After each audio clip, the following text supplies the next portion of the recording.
Bad money habits. Most people do not know they have bad money habits.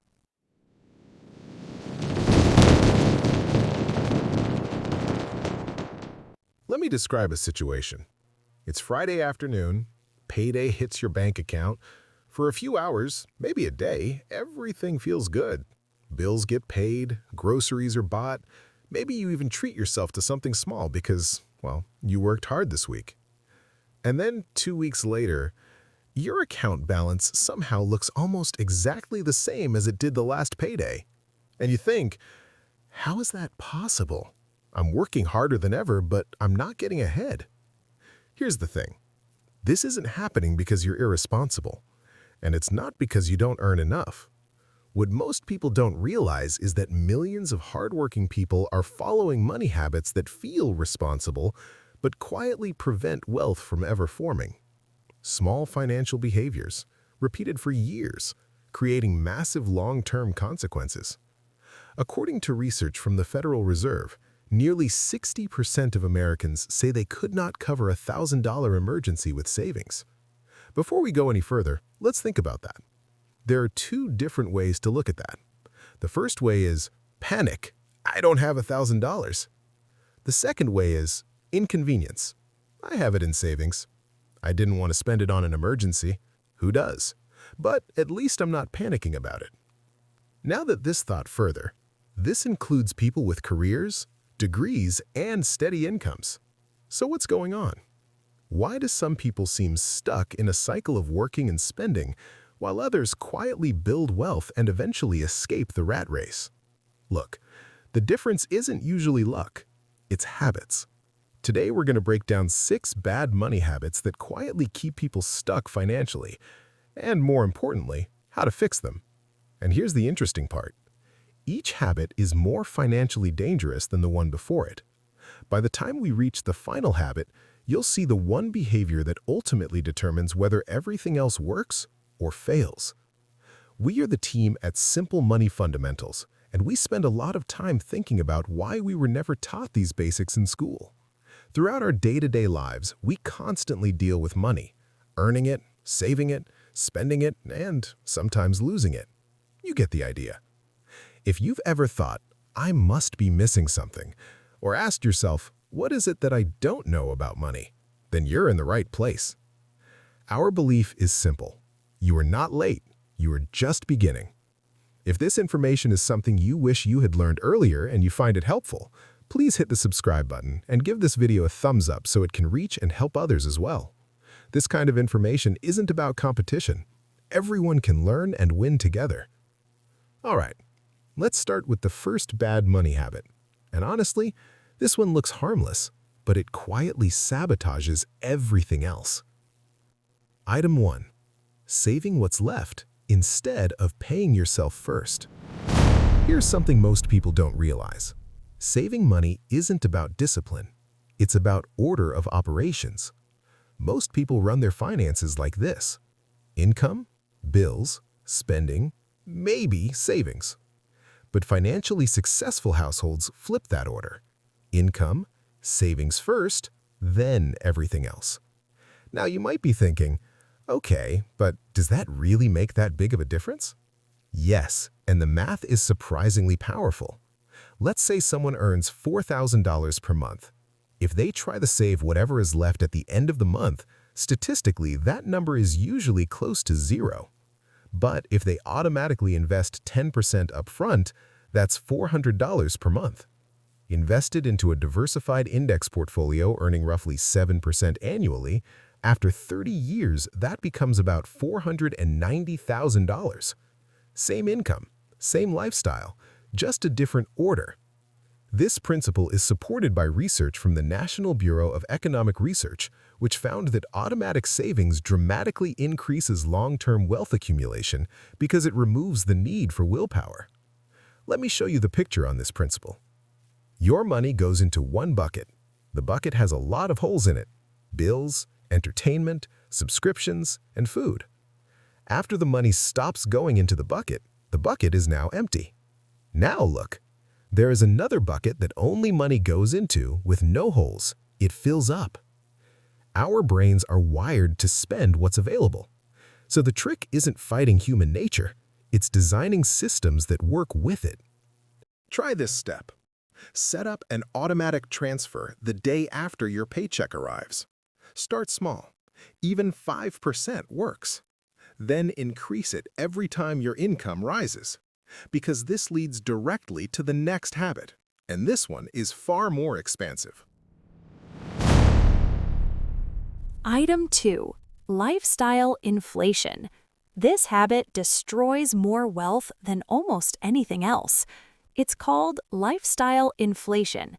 Here's how it usually works. You get a raise, and suddenly life upgrades. Better car, nicer apartment, more subscriptions, more convenience spending. And before long, your bank account looks exactly the same as before the raise. According to research from the Pew Research Center, nearly 70% of income increases are absorbed by higher spending within a year. With that idea, you can take the raise you just received two ways. 1, spend it now for a better life now. Or 2, save the raise for financial security in case of an emergency or for financial freedom in the future. Which path are you going to take now that you have this new information? This isn't a math problem, it's psychological. Humans naturally anchor their identity to lifestyle signals.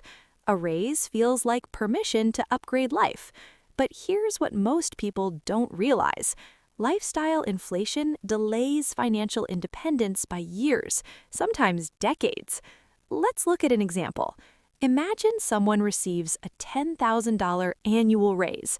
If they invest that instead of spending it, earning 7% annually, after 25 years, that becomes roughly $640,000. One raise, one decision, over $500,000. This is where it gets really interesting. People who redirect raises towards investing often don't feel poorer because their lifestyle was already working. Try this step. Every raise gets split. 50% invested, 50% lifestyle upgrade, non-negotiable. And that leads us to the next habit, because even people who save money can still make this mistake. Item 3. Overvaluing safety and ignoring inflation. Look, this one sounds responsible. Keep money safe. Savings accounts, low risk, no volatility. But here's what most people don't realize. Inflation is risk. According to data from the U.S. Bureau of Labor Statistics, the dollar has lost over 40% of its purchasing power since 2000. One way to look at that is when you go to the grocery store, you spend the same or more money, but the bags you come home with are not as full, which means money sitting in low-interest savings accounts is quietly shrinking every year. Let's put real numbers to this. Imagine you keep $20,000 in savings for 20 years. If inflation averages 3%, the purchasing power falls to about $11,000. Same money, half the buying power.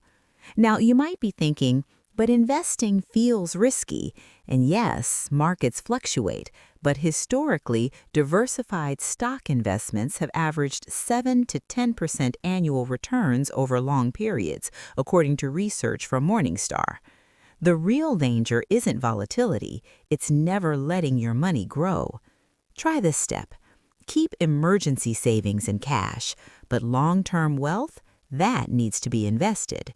Which brings us to the next habit, and this one quietly drains wealth month after month. Here at Simple Money Fundamentals, we're not going to delay your progress, because the final item in this show is the key. It's the foundation, the bedrock that maximizes the value of all your hard work. Right now, it is time for our halftime show poll. We're excited about our future together learning the simple money fundamentals. We're wondering, of the show titles below, let us know which of the shows you're looking forward to most. A. Where Your Money Really Goes. B. Simple Rules for Money. C. Why Saving Comes First. D. Debt or Investing First. Just go to the comment section or our community section and let us know. We're excited to hear from you. Now, back to the show. Item 4. Using debt to maintain appearances. Look around any parking lot. You'll see it everywhere. Nice cars, luxury brands, convenience spending. But here's the uncomfortable truth. Much of it is financed. According to the Federal Reserve Bank of New York, the average new car payment in America now exceeds $730 per month. One way to look at the $730 per month is that you no longer have the $730 available to spend on anything else. The money is going to car that is, unfortunately, a very large percentage of time is going to be going down in value. Depreciation. Let's pause there. $730 per month, invested instead at 7% for 30 years. That becomes roughly $890,000, almost $1 million. For what? Transportation. Now look, debt itself isn't always bad. Mortgages, education, business investment, those can create wealth. But consumer debt does the opposite. It steals your future income before you earn it. And once those payments exist, they quietly limit your financial flexibility for years. Try this step. Cap lifestyle debt. If it doesn't create long-term value or income, question it, because the next habit costs people even more, and it's shockingly common. Item 5. Waiting for the perfect time to invest. This one sounds logical. I'll invest once I earn more. I'll start when the market settles. I'll begin after this busy season. And years pass. Here's the reality. Time matters more than timing. According to research from J.P. Morgan Asset Management, missing just the 10 best market days in a 20-year period can cut returns nearly in half. It is never advised to try to time the market. The best way to think of this is to walk upstairs to get to the next floor. If you try to take the elevator and just get in not knowing the direction it is going, you could be going down real fast. Those best days usually happen during volatile periods, when many investors are sitting on the sidelines. Let's look at a simple example. Person A invests $300 per month starting at age 25. Person B invests $300 per month starting at age 35. Both stop at age 65. Assuming 7% growth, Person A ends with roughly $720,000. Person B ends about $340,000. Same monthly investment, same effort, just 10 fewer years.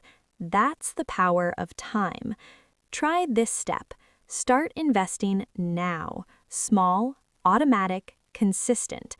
Because the final habit determines whether all of this works. And honestly, it might be the most important financial decision you ever make. Item 6. Never defining what enough means. Here's the thing nobody talks about. Without a financial destination, money becomes an endless treadmill. More income, more spending, more pressure. But no real freedom. Psychologists studying financial satisfaction at Harvard Business School have found that people with clear financial goals report significantly higher long-term financial well-being. Think of the next time you get in your car to go somewhere you have never been. No direction. You don't do that. You put the location you're going to in your GPS. Do the same thing for your financial future, your financial GPS. Because wealth isn't about having the most, it's about having enough with a little more. Let's say your lifestyle costs $4,000 per month. That's $48,000 per year. Using the common 4% rule, financial independence would require roughly $1.2 million invested. Now suddenly the path becomes visible. Save, invest, build assets until income from investments can support your life. Without defining enough, people just chase upgrades forever. And that's how decades pass without financial freedom. Try this step. Calculate your number. Monthly expenses times 300. Now you have at least a target. None of these habits make someone irresponsible. In fact, most of them feel completely normal. That's why they're so dangerous. They're socially accepted behaviors that quietly prevent wealth from ever forming. But here's the good news. Every one of these habits is fixable. Not overnight, not dramatically, but consistently. Small financial systems, repeated over years, that's how real wealth is built.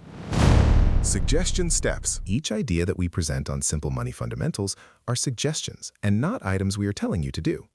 We want you to investigate further and determine for yourself your best next steps based on your own research. Here is the list of suggestions you could act on one or many of them if you so choose. 1. Automate saving 5 to 10% of every paycheck. 2. Invest half of every raise before upgrading lifestyle. 3. Keep emergency cash but invest long-term money. 4.